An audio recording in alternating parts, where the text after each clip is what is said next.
Hey there, this is John with NV Property Solutions. In this video, we're going to be talking about the extension of the moratorium by the governor and what that means for you as a landlord and possibly if you're a tenant. Hopefully, we might be able to get into that in this video. If not, then maybe we'll save it for next video. But if this is the first time you've ever been to this channel, welcome. And the first time you've ever seen this video, please give this video a like, thumbs up, or thumbs down. And also leave a comment to why you gave it a thumbs down. And also, if you have any questions, please leave a comment too. But of course, I would like you to subscribe to this channel so that way you see more content like this. Again, it's totally optional. You don't have to. And if you have anyone that's interested in something like this, definitely share this video.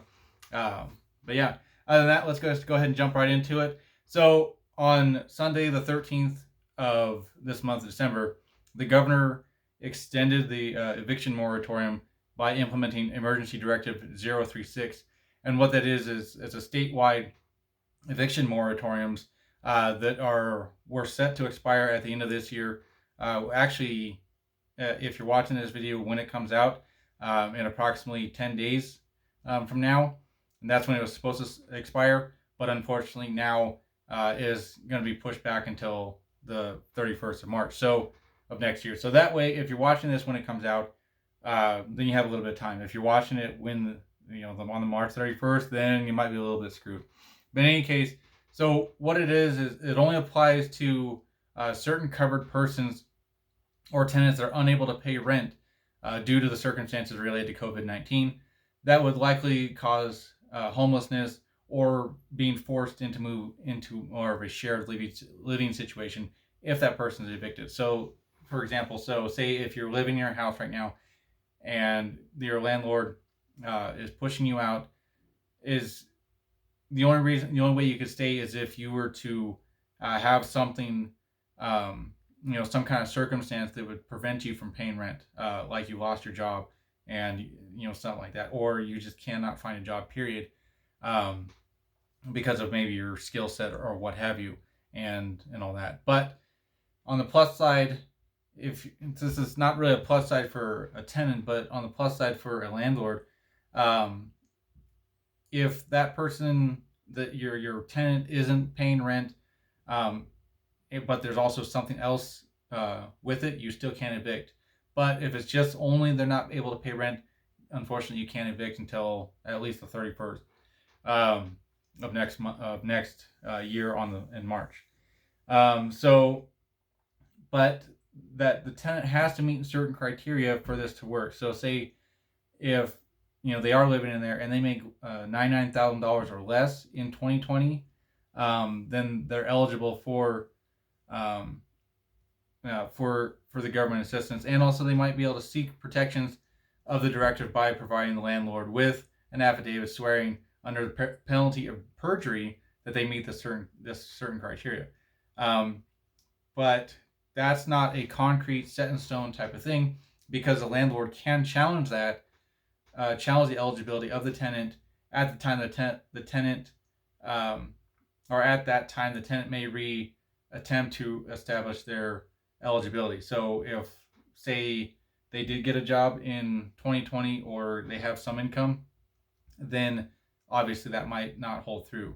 So it keeps everyone in the game and stuff like that, and making sure that no one is completely screwing everything up, as far as trying to screw people out of money or something like that, or even housing. So with this, the directive is more narrowly hold on, let me back up a little bit. The directive that is coming out is more narrowly tailored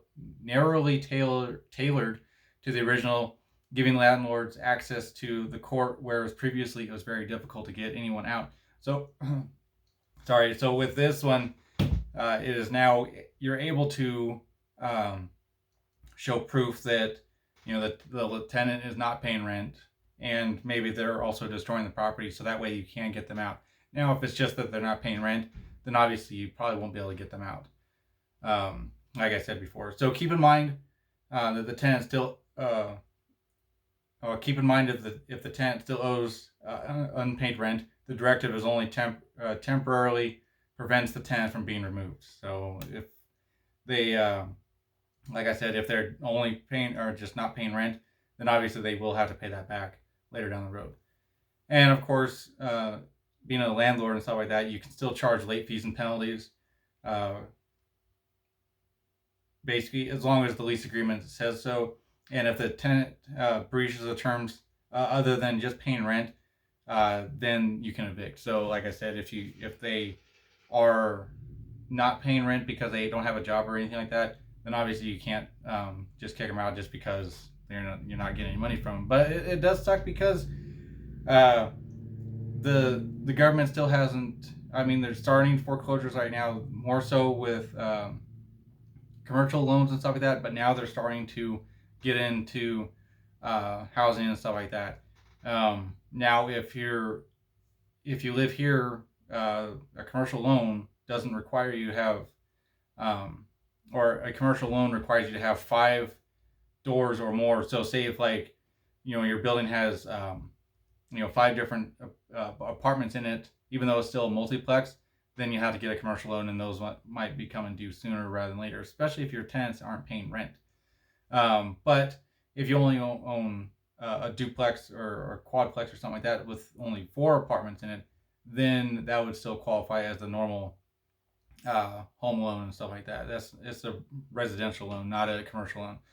But other than that, that's pretty much it as far as this video. Hopefully you got something out of it. If you didn't, please let me know what are the questions you have and stuff like that about it. And of course, I'll definitely answer those questions. Or you can reach out to me anytime. My phone number is up here, 775-391-5236. Or you can reach out to me on my website, which is nvpropertysolutions.com. And there we can talk more about your situation and stuff like that.